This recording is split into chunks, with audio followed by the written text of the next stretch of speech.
Today on FullOnDrums.com, we're going down.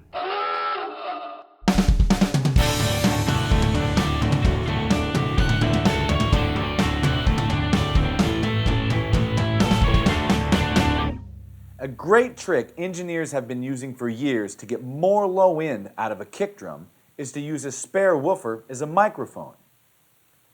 Since a speaker is a diaphragm attached to an electromagnetic coil that moves inside a magnet when excited by a current, if we reverse this process and use the coil and the magnet to generate current, our speaker is now a dynamic microphone.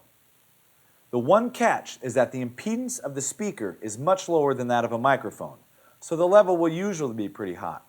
To combat this, we're using an inline pad to keep from overloading our preamp. Turning a speaker into a microphone is as easy as soldering a mic cable. Strip back the ends, connect the hot and cold wires to the positive and negative lugs of the speaker. Now, for most applications, a converted speaker doesn't make a very good microphone. They're not very sensitive, they have limited high-end response, and since the back is wide open, they tend to pick up a lot of sound from behind, which is out of phase to boot. In front of a kick drum, however, most of these weaknesses turn to strengths, and with such a large surface area, they can pick up some monster low end. First up, a spare NS10 woofer. Since pretty much every studio has spare NS10 parts laying around, this is the most popular speaker-turned microphone of all time. Now, here's a 4-inch Auratone replacement driver. Let's see how this little guy measures up to the big boys. Next is a Celestion G12 Classic Lead 80. Usually a guitar speaker, let's see how it grabs the low-end thunder. And finally, we have an 18-inch subwoofer stolen from the Wu-Tang Clan's tour bus. If this doesn't pick up some low-end, then I'm ODB's ghost. Back to you, Charlie.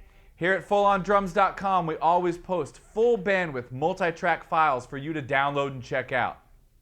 Because somehow I doubt your laptop speakers will do this test justice.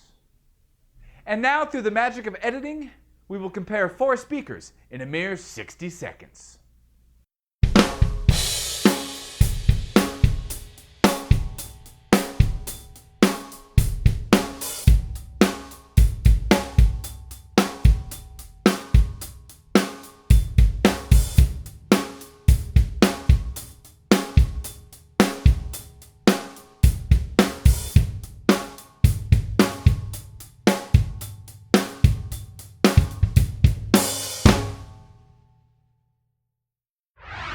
Okay, now let's compare our 4 speakers. First up is the monster 18-inch.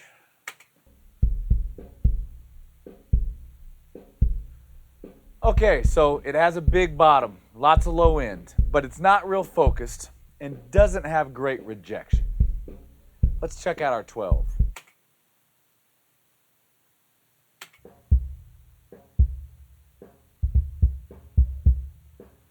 Okay, so the 12 has a higher resonating frequency.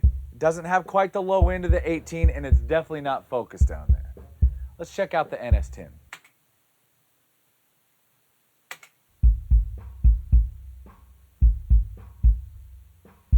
I think this is why the NS10 is the chosen speaker for most engineers when they use their Subkick. This thing has a big low end. It's focused.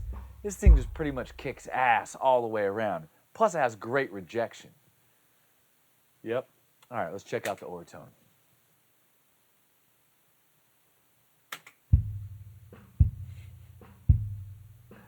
Okay, so the Auratone isn't made to be a Subkick.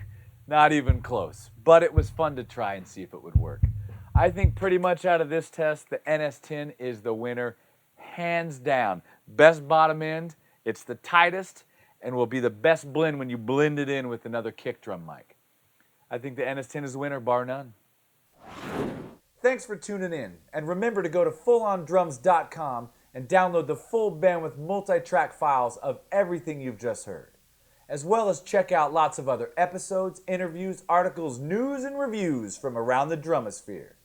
So until next week, keep it on 10. Okay, let's get this thing back to the Wu-Tang Clan before they miss it.